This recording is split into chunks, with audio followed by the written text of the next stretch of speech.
మహాదేవ శ్రీమాత్రే నమః. Welcome to our channel. 2025లో మనకు సెప్టెంబరు 7వ తారీఖు రాహుగ్రస్త చంద్రగ్రహణము ఏర్పడబోతూ ఉన్నది. దీనివల్ల ద్వాదశ రాశుల వారికి ఏ విధమైనటువంటి ఇబ్బందులు కలగబోతున్నవి, ఏ రాశుల వారికి అద్భుతమైనటువంటి యోగాలు ఏర్పడబోతున్నవి, మరి ఏ రాశుల వారు నాకు ఈ పని అయితే బాగుండు అని ఎదురు చూస్తూ ఉండేటువంటి వారికి ఆ పని అవ్వబోతూ ఉన్నది. ఇది జరగకుంటే బాగుండు అని ఎవరైతే చూస్తున్నారో అది జరిగి మీ మనసు బాధకు గురయ్యేటువంటి సంఘటనలు ఉన్నవి. మరి ఇందులో ద్వాదశ రాశులలో మేషరాశి నుండి మీనరాశి వరకు ఎవరికి ఏ విధంగా ఉండబోతోంది. అయితే ఒక మాట ఇక్కడ, ఎవరి వ్యక్తిగత జాతకములో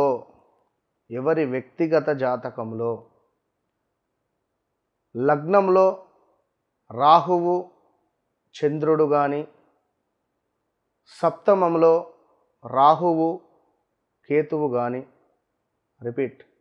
సప్తమంలో రాహువు చంద్రుడు కానీ, కేతువు చంద్రుడు కానీ, అంటే ఈ చంద్రుడు రాహువుతో కానీ కేతువుతో కానీ కలిసి ఉన్న ఎడల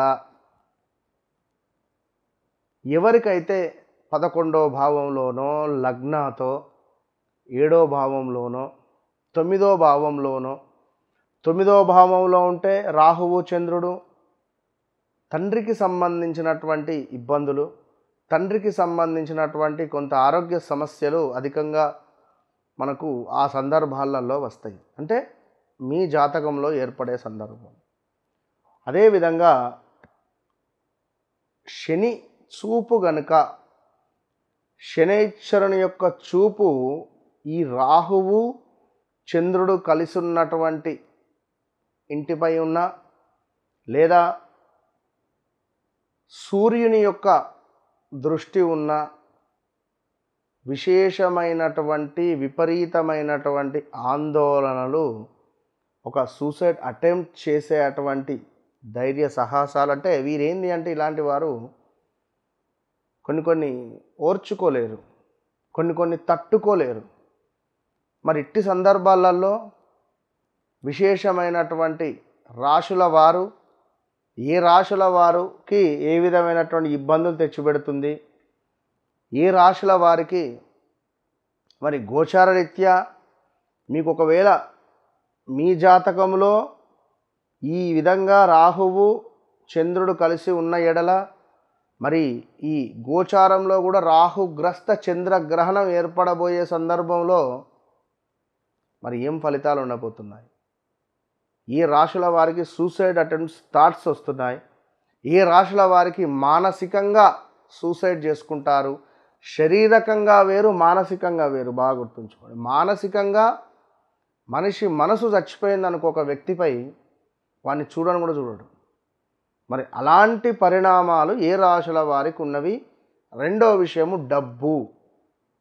ద్వితీయ స్థానంలో ఉన్నట్టయితే డబ్బు పరమైనటువంటి ఇబ్బందులు, 10వ భావంలో ఉంటే ఉద్యోగపరమైనటువంటి ఇబ్బందులు. మరి ఇలాంటి ఇబ్బందులు మీకు మీ జన్మ చార్ట్లో ఒకవేళ రాహువు చంద్రుడు ఉన్నాడా, అది 100కు 100% ముందుగానే చెప్తున్నా, చూయించుకోండి. దాని తర్వాత జరగబోయేటువంటి పరిణామాలు 41 నుండి 3 నెలల వరకు విపరీతమైనటువంటి ఇబ్బందులు ఎదుర్కొనే పరిస్థితి ఉంటుంది. సో మరి మేషం నుండి ద్వాదశి వరకు మీరు జన్మించిన సమయంలో మీ లగ్నం వేరుంటుంది. మీరు జన్మించినటువంటి సమయంలో మీ లగ్నం వేరుంటుంది, మీ రాశి వేరే ఉంటుంది, మీ నామ నక్షత్రం వేరే ఉంటుంది, జన్మ నక్షత్రం వేరే ఉంటుంది. ఉదాహరణకు తులారాశి వారు ఉన్నారు. విపరీతమైనటువంటి సమస్యలు వీరికి రాబోతున్నాయి. ఉదాహరణ, మరి ఒకవేళ మీది మేష లగ్నం అయితే అద్భుతం జరగబోతున్నది. ఒకవేళ మీది సింహ లగ్నం అయితే కొంత ఇబ్బందులు ఎదుర్కొనే పరిస్థితి ఉంటుంది. మరి రాహుగ్రస్త చంద్రగ్రహణం ద్వారా ఏ రాశుల వారికి ఏ విధమైనటువంటి ఫలితాలు ఉండబోతున్నాయి? అసలు ఈ రాహుగ్రస్త చంద్రగ్రహణము అనేటువంటిది మనకు 7వ తారీఖు రాత్రి అంటే సుమారుగా మనకు 9:56 నుండి తెల్లవారుజామున 1:26 2:30 వరకు కూడా మోక్షకాలం 3:30 వరకు కూడా ఏర్పడబోతున్నది. సో దీనికి సంబంధించినటువంటి పూర్తి విషయాలు ఏవైతే ఉన్నాయో అవి మనము తెలుసుకునేటువంటి ప్రయత్నం చేద్దాం.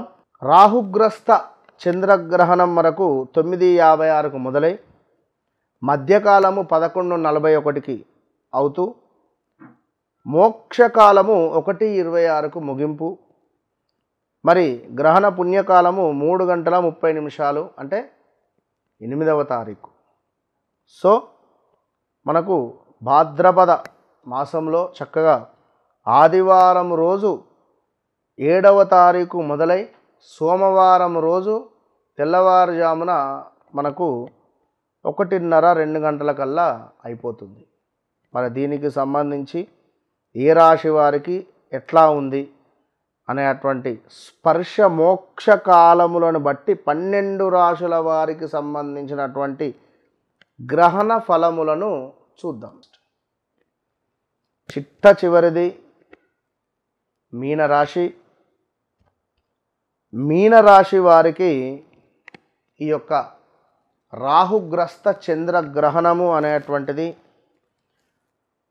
అత్యంత ఖర్చులను, దూర ప్రయాణాలను, అదేవిధంగా ఒక మృత్యువును, ఒక నష్టాన్ని తెచ్చిపెట్టబోతూ ఉన్నది. ఒక నష్టం జరిగితే ఒక స్థానచలనము ఉన్నది, స్థానచలనము జరిగితే దూర ప్రయాణాలు ఉన్నవి. ఆ స్థానచలనం కూడా ఎట్లా? దూర ప్రయాణాలు వెళ్ళడము, విదేశాల్లో ఉండేటువంటి వారు స్వదేశాలకు రావడం, అదేవిధంగా కొంతమేర వేరే స్త్రీ మూర్తులతో కానీ వేరే పురుషులతో కానీ ఈ యొక్క